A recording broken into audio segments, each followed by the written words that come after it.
So yun na nga, nung na-receive ko na nga yung mga parcel ko na gagamitin ko nga sa paggawa ng chicken wings. At nai-unbox na nga namin siya ni Geraldine. Nakabili na din nga kami ng mga gamitin nga namin sa panibagong ang product nga namin. So yun nga, bumili na nga kami ni Geraldine nga ng manok para nga masimulan na namin yung paggawa nga ng chicken wings. At para makapag-trial na nga kami. 6 na pirasong pakpak nga ng manok yung bibilin nga namin. Syempre, kinat nga namin to sa dalawa. At malaking part na nga yung binili nga namin para makita din namin yung outcome kapag naprito na nga siya. So yun nga, tinitimplahan na nga siya ni Geraldine. Nilagyan nga namin siya ng pampalasa para kapag pinirito na nga siya hindi siya mataba. So yun, kung ano nga yung hinahalo nga namin sa fried chicken nga namin, ganun na din nga yung pinanghalo nga namin dito. Meron nga ginugupit si Geraldine dun sa dulo nga ng pakpak kasi nga may matulis dun. So yun, sabi nga niya dati na medyo nasagi nga yung dila nga niyan dati at medyo masakit nga daw kaya inalis niya nga. Pagkalagay nga niya ng spices, yung first coating nga dun sa manok, inulublob na nga niya dun sa may harina. So ito nga yung breading na ginagamit nga namin sa manok, sa fried chicken namin.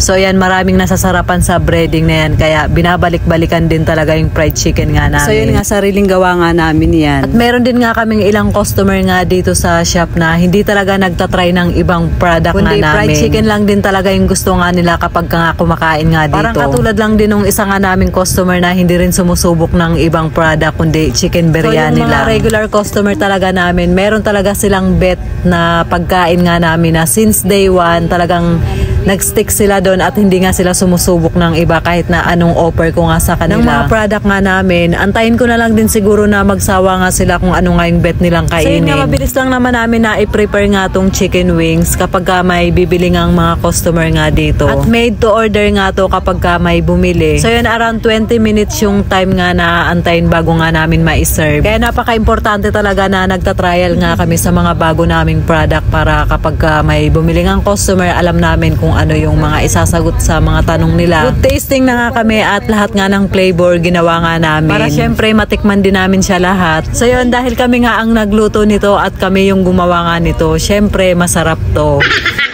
So yan, tara na guys at mag food tasting na tayo. Okay guys. Yun na akong garlic mo.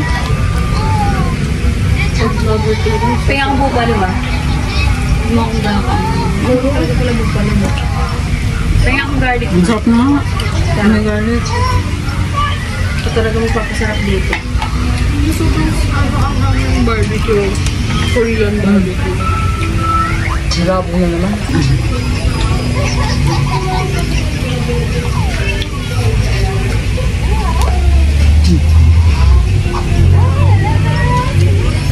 Parang ito yung soy garlic eh. Hindi yan ma. Nakikantan yun eh. Sarasa eh. So yun na guys, hanggang dito lang po yung ating video for today. Maraming salamat po sa inyong panonood. Mag-ingat po kayo palagi. God bless and babush!